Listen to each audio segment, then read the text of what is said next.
Good morning. This is Bill from Auto Europa Naples and the second part of a double feature. The first one this morning was that 88 Lincoln Town Car, which I absolutely loved for its big, unapologetic American luxury.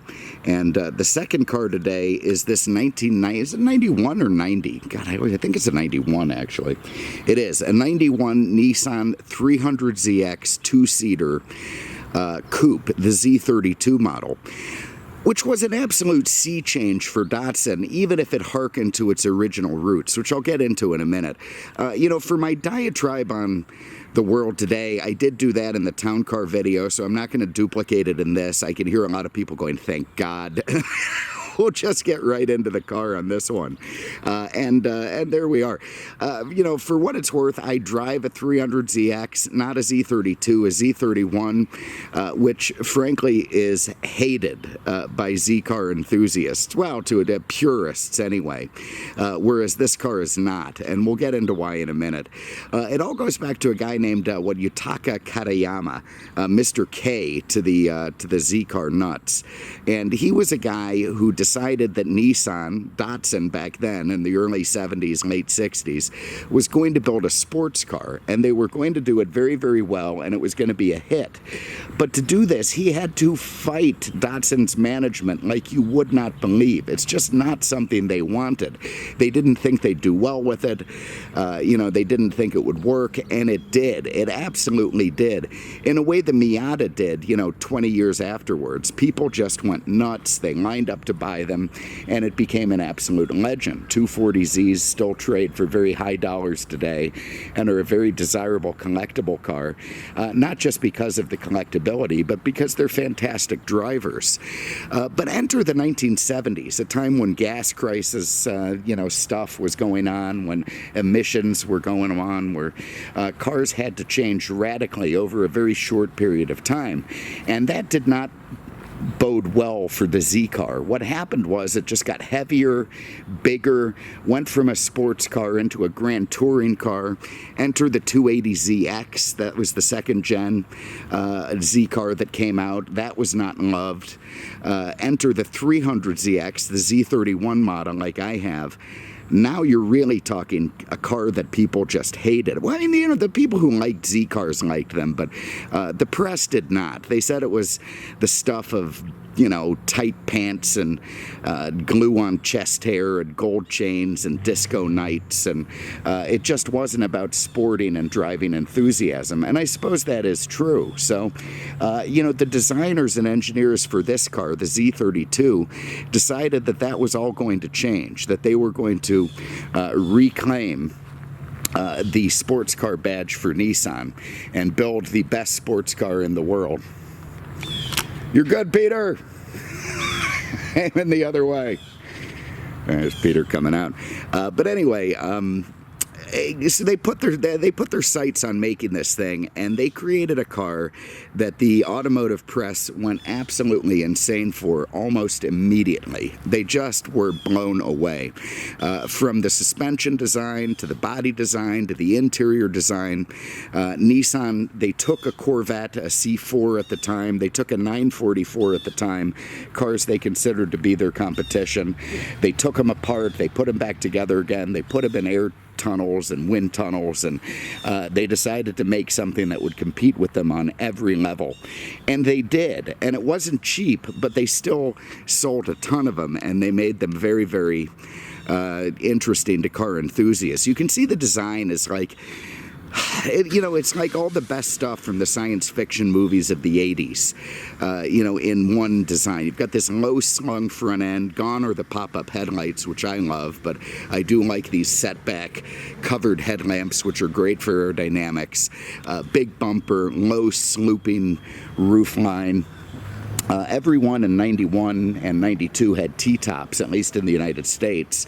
Only later did they come out with a fixed roof version, or at least I don't remember what they called it, a tight roof version or something. But the alloy wheels, the disc brakes were enormous for the time.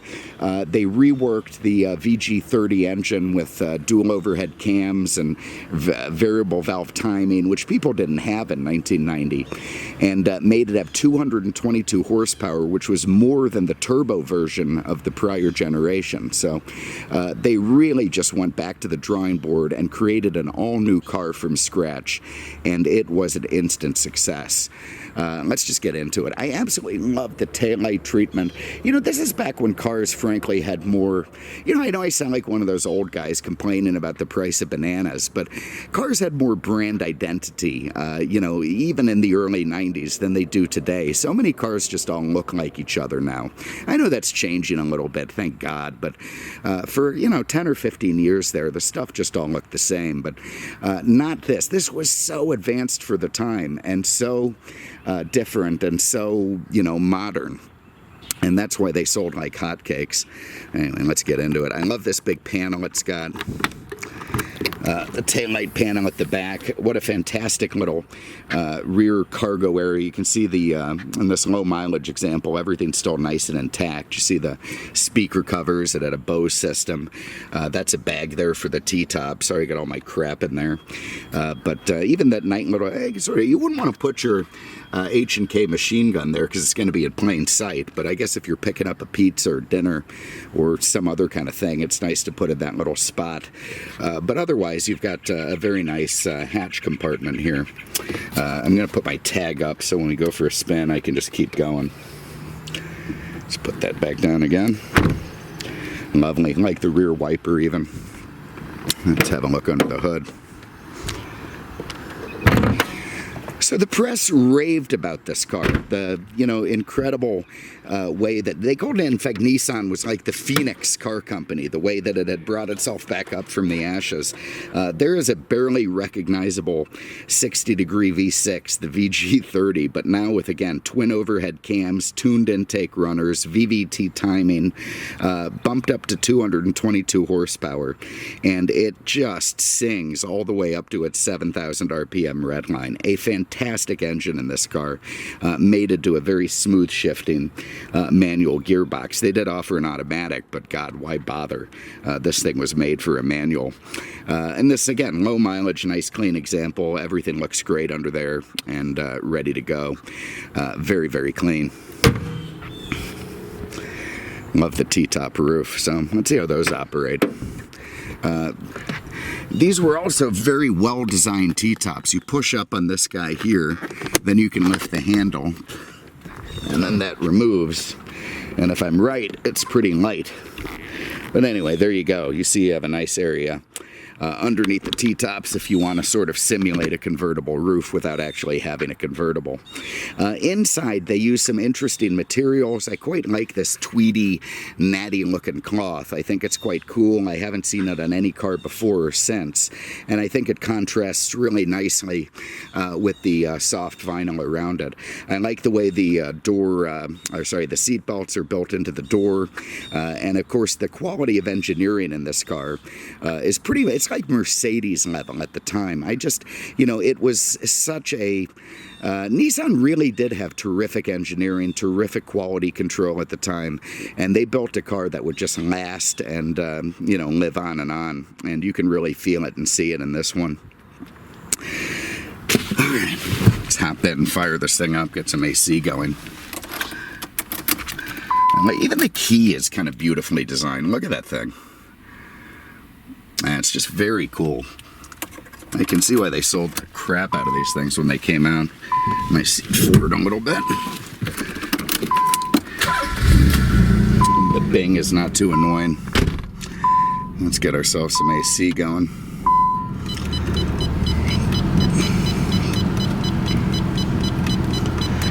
Oh, make it cold. All right, get my seatbelt on. Our fan speed down a little bit.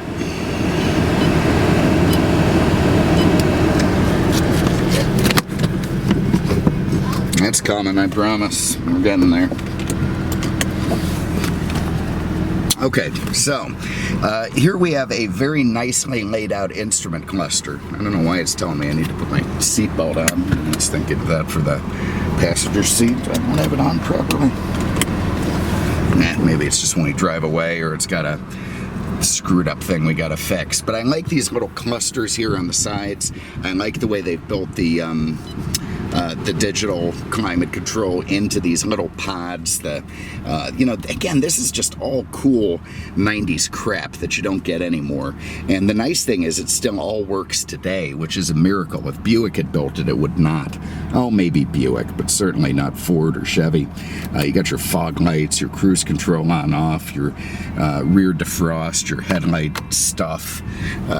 You know, it's just all very neat. I don't actually, oh, those are your hazard switches. Pretty cool stuff. Not pleased that somebody put an aftermarket radio in this thing, but I guess they wanted CD and satellite radio, so I can't argue with them on that. Beautiful, nice, fat leather steering wheel, lovely to grip, lovely, simple analog dial, sports car style. It was very much considered to be a incredibly nice sports car at the time, in terms of not wowing you with all the sort of digital gadgetry that they did in the previous generation, which harken back to that chest hair thing.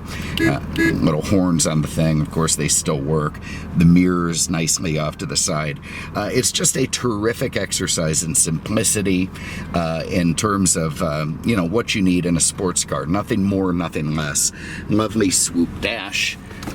You got a big glove compartment there. Again, the weird contrasting cloth and vinyl. Great little short throw shifter that's just fantastic to use.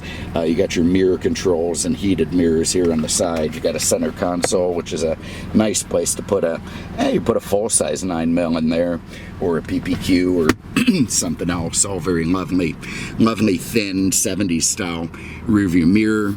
You've got these T-top covers, which can be removed if you twist these guys. You can have a glass roof instead of that cover. Nice touch from Nissan. Little Japanese style clock there.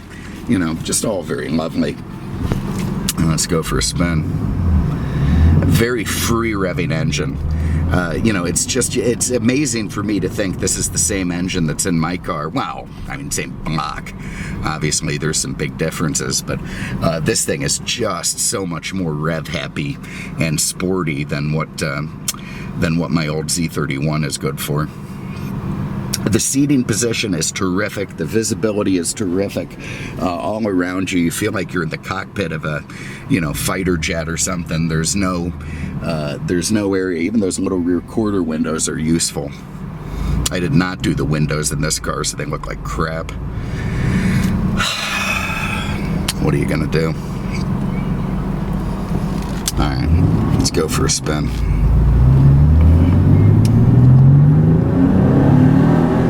That thing just sings. And it's like half throttle. And you can tell it just wants to run. It just wants to rev. It just wants to drive. Oh, God, sorry for all that crap in the window. I can't see crap. I hope you can see more than me.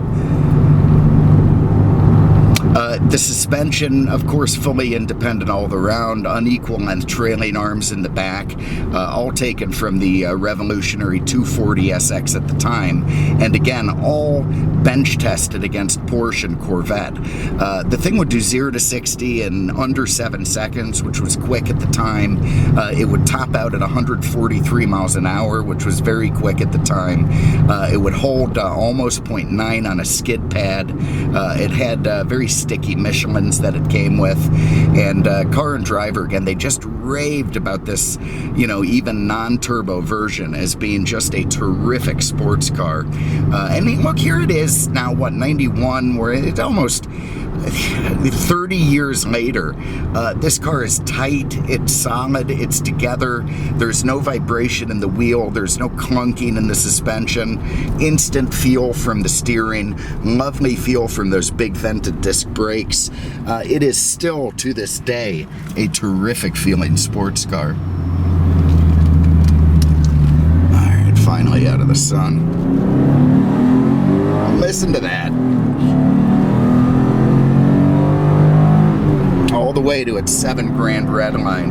And the nice thing about this car is, even as time went on, it only lasted 6 years in the US because they came out with more standards, airbag standards, this standard, that standard, which meant the car would have had to been too heavily revamped. So Nissan just did away with the Z at that point in 97, I believe.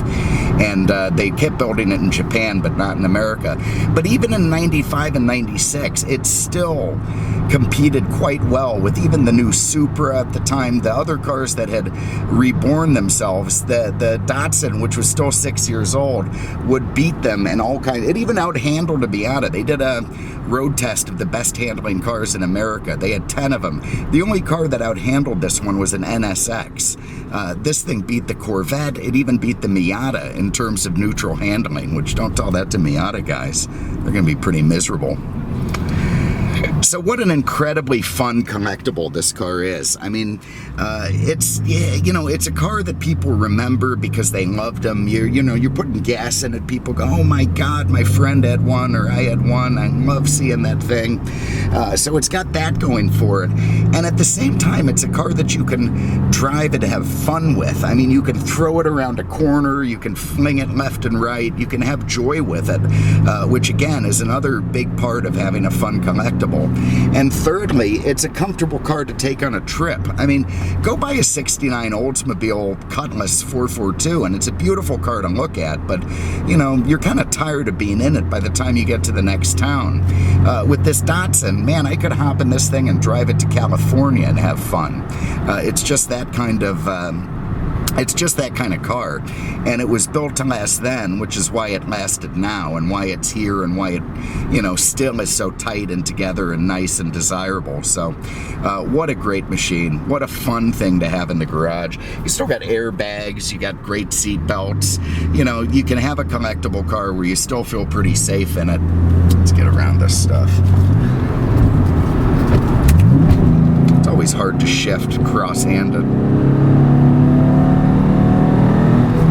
Lovely. And what a nice feeling shifter. Oh boy. Yeah, I'm still not going to trade my Z32 for it because I like being weird and nobody knows what a Z32 is anymore. And that said, I'm cheap and this thing costs more than the Z32 did.